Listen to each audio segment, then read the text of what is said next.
My elementary school was at the foot of a mountain. It was a small school, the kind with only one class per grade. All the children who attended were from the surrounding farmers' families.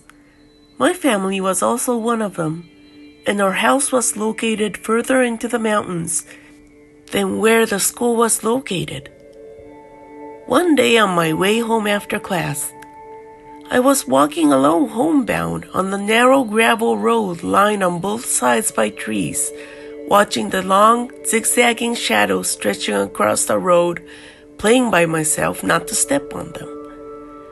I was concentrating, but suddenly my ears detected someone's voice. It was faint, but I looked up, wondering where it was coming from. Hey, hey. I stopped and listened carefully. It seemed to be coming from the wooded area on the right.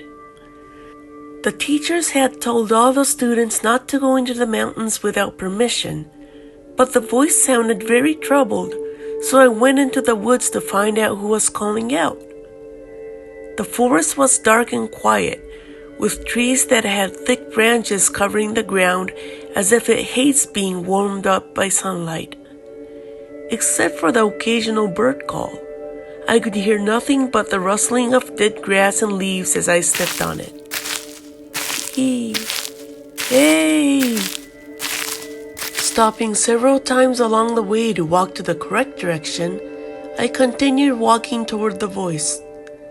I could hear the voice getting a little closer. Hey! Hey!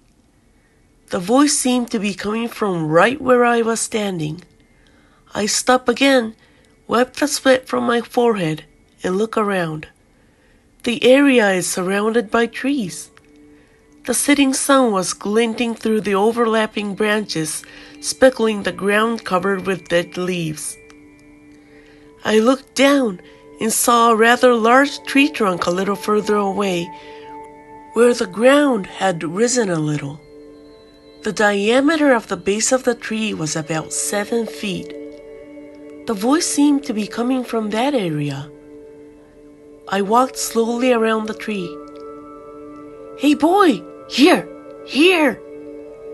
The voice recognized me, but I jumped back in surprise to hear it coming from just below the big tree. I focused my gaze at the ground around the root. I thought my heart stopped beating when I saw a man's pale face sticking out from the ground. His head was completely buried, only his face appearing from the soil as if only that part had been cut out purposely. His eyes were lively with a straight-line nose and a thick beard around his mouth. His state startled me so much I was starting to regret looking for him.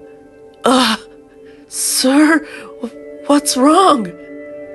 The man looked a little troubled, his two eyes opening wider as he looked at me and said, I'm sorry, I didn't mean to scare you. The thing is, I suddenly felt lonely and wanted to talk to somebody. He didn't seem like a bad guy, so I got down on all fours on the ground and looked at him. He looked about the same age as my father, having a few wrinkles on his forehead. Naturally, his face was quite dirty. Sir, why are you here? What are you doing? He seemed to think for a moment and then said, Well, you see, I'm from Osaka. I was an accountant for a Yakuza group there. I got so addicted to gambling pachinko that I ended up with a lot of debt. I couldn't stop but started to use the Yakuza's money, thinking I could win it all back. But before that happened, my boss found out I had been using his stash. I didn't want to get killed, so I ran. I was hopping around from apartment to apartment of girls I knew for about half a year. I always felt like my life was on the line every waking second. Then one day, the thugs finally broke into one of the girls' apartments, and I jumped out of the window in my pajamas and ran for my life. After finally escaping from the pursuers, I was riding the subway when I saw a girl on the seat in front of me with a potted flower on her lap as if it was a treasure to her. When I saw that, for some reason I thought to myself, oh, how happy I would be if I could be a tree or a flower in my next life. Then, all of a sudden, there was a strong flash of white light coming through every train window, and my head went blank and dizzy. When I woke up, I found myself buried here. I was thinking to myself, what a strange story to tell a kid, but I kept the conversation with the man. How long have you been here like this? Good question. That was around the time the 2,000 yen bill was issued and Ichiro went to the big leagues. So it was a long time ago. Is someone bringing you meals here? Actually, I don't have to eat anything at all. That's weird. But sometimes I get these strong cravings. I put down my school bag, took out the leftover bread from today's school lunch, tore off a piece, and put it in the man's mouth. He bit into it like a carp in a pond and munched away. The man ate an entire piece. Thank you, boy, he said. It's been a long time since I ate bread. He smiled, seeming genuinely happy. I wiped his face with my handkerchief. I looked up and saw that the light shining through the branches was getting dim. Don't you have to go home, boy? This place is gonna be nothing but darkness pretty quick. He looked at me with a worried expression. Are you alright being alone in a place like this? I asked. Me? I've been doing this for a long time now, so I'm used to it. Besides, there are some fun that goes on around here. Fun? When I'm buried here alone like this, you get tuned to see things and hear sounds you never paid attention to. In the morning, I can see the gentle light coming through the trees, see the leaves being scattered by wind, hear the birds chirp. And sometimes big animals come too. What? Really? What kind of animals? The other day I heard rustling nearby and saw a family of wild boars. I'd never seen a wild boar this close before. The man's eyes twinkled. So, you won't be lonely even if you're by yourself then? Well, basically, yeah. But sometimes I miss having conversations with people. He looked a little sad. Don't worry. I'll come if you call me like you did today. I looked at him and smiled. You would? Then it's a promise, he said with a serious look on his face. I stood up and said, Okay, I'm going. I put my school bag on my back and brushed the mud off my butt. Thank you, boy.